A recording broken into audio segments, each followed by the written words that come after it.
flood warning. Loud sound bell alarm. Move away from the tower. Activation in 5, 4, 3, 2, 1.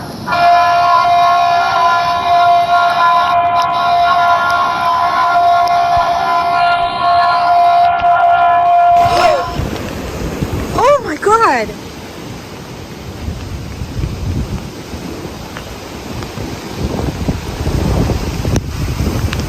Wow.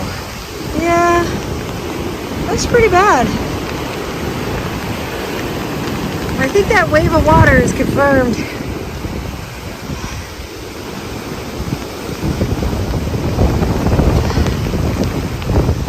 Okay, so we have flotsam and jetsam in the Guadalupe. That is a semi. It's a semi right there, wrapped around a tree. We've had flooding here again.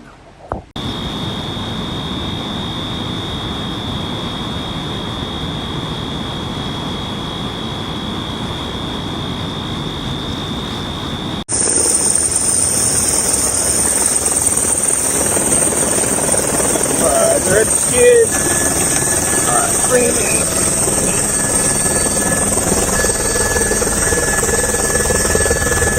Oh, he did. I love it!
At this moment, Texas is finally getting a bit of a break from the rain for this weekend. Torrential rain brought more than 2 feet to the hill country. This is one of the most flood-prone parts of the U.S., but the danger isn't over. Officials have issued flash flood emergencies across south central Texas. Hundreds of rescues have been made, and the region is still shaken from last year's devastating floods there.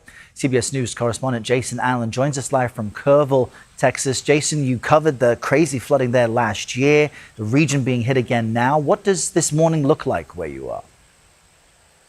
Yeah, you know, I kept telling myself, Errol, through the day yesterday, you're looking around and you go, I can't believe that we're here again, that we're back doing this again. You know, at least this morning, it's not raining. First time in 4 days here in Kerrville that they haven't been waking up to rain. And it is a much needed welcome break because you look on that bridge behind me, you see all of that debris that's hanging off of it. This bridge was underwater. There's widespread damage and debris. And there are still FEMA teams that are headed to this region from across the country as this flood threat continues.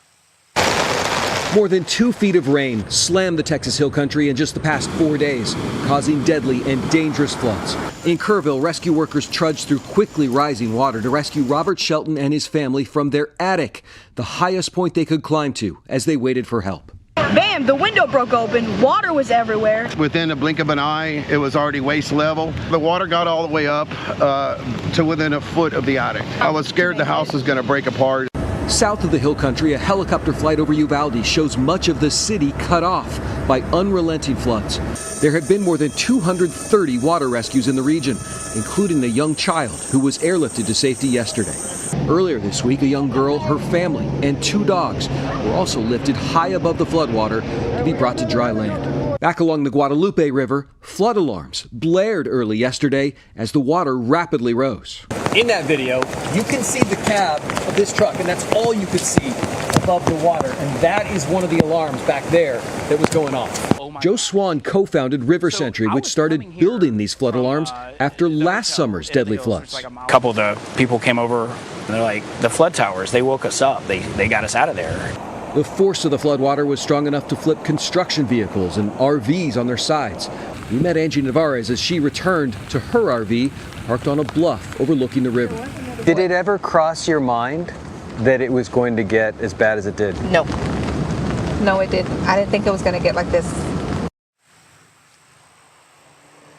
You know, and that threat is diminishing this morning, but it is not over yet. It is still raining out to our northwest right now. So all of that water, it's got to drain somewhere. And there is concern this morning, Errol, for communities, especially down to the south of Uvalde, that they could be cut off as some of the rivers there start to reach record levels. Yeah, really remarkable there. Jason, thank you very much.